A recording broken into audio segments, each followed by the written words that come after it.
Hello. My name is Kristján, and I am the CEO and co-founder of Arcana Bio. Arcana Bio develops technologies that help transform complex DNA data into meaningful information for industry and medical use. By deepening our understanding of genetic code, we can make better decisions that can help prevent food fraud, protect human health, and support new scientific discoveries. The food industry is experiencing tough times, and the public is getting more aware of its problems through the news and media, such as the Rotten series on Netflix. Companies are being accused of using poor ethical business practices, as well as having lack of oversight and transparency in monitoring their supply chains. One of the big problems is related to proper safety screening methods and food adulteration, that is, the process of mixing or substituting a cheaper or inferior product for another.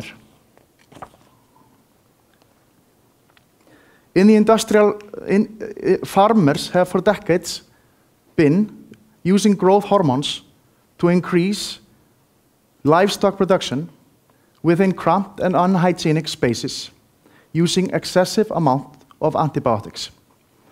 This, along with the overuse of antibiotics as well on humans, has resulted in new types of hard-to-kill superbugs. These bugs have now become so resistant to antibiotics that most of them don't work anymore, threatening the human population in countries such as our own.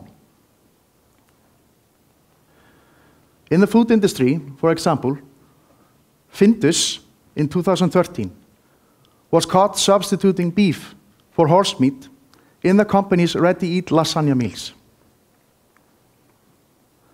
According to a recent research study, North Atlantic cod, one of Iceland's premium fish exports, is currently one of the most cheated seafood products sold in the United States.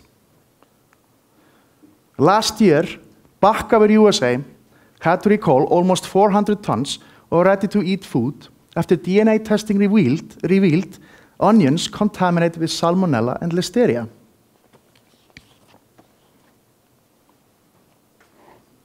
So what is the underlying message here?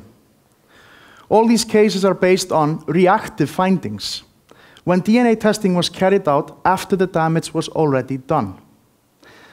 That is, after people ate horse meat, after the restaurant had bought the wrong fish, after the onions had been mixed into all the ready-made meals and shipped out. They are not using preventive screening in a systematic way. The reasons are many.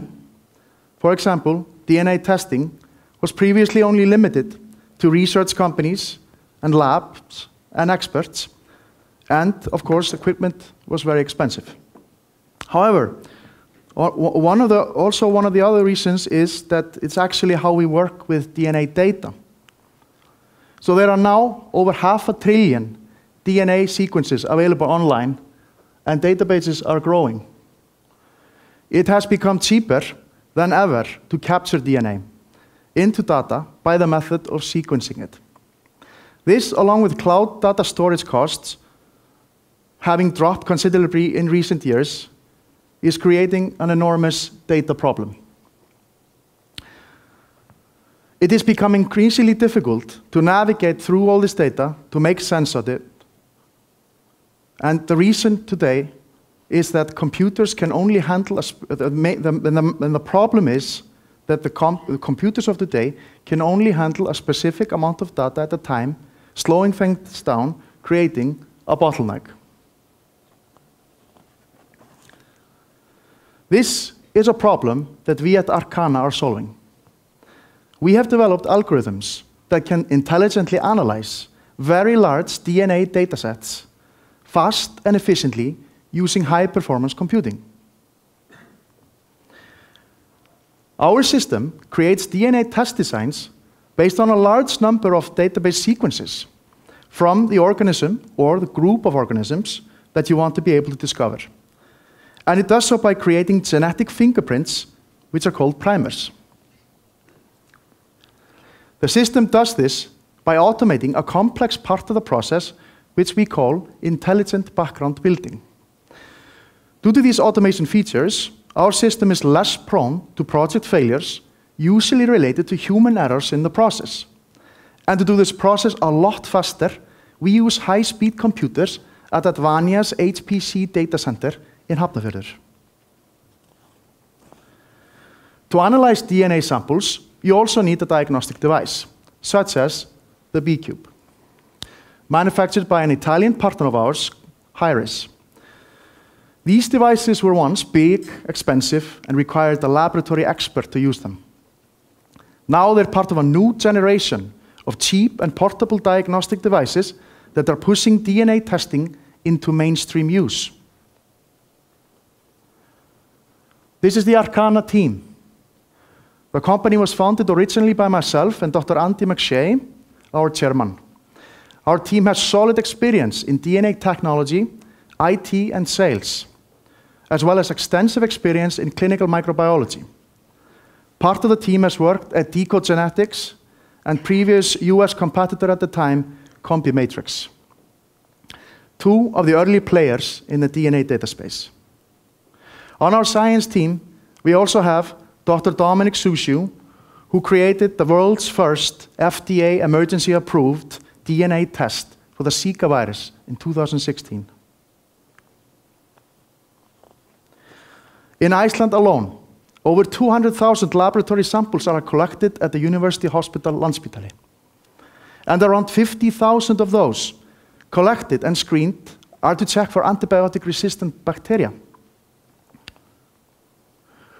We are currently working on a partnership project led by Dr. Karl Kristinsson, Head of Clinical Microbiology at Landspítali University Hospital. There, we will use our new technology platform and expertise to help create a fast and an efficient process to screen for antibiotic-resistant bacteria in hospital environments and possibly food imports, developing a rapid detection system. The first version of our software is complete, and it works, and is now in testing with partners. The company has been self-funded by the founders, but we are now looking for investors to help us drive the company forward into the future. If you have any questions or would like to discuss investing in Arcana, please feel free to come and speak with me afterwards at my table. Thank you very much.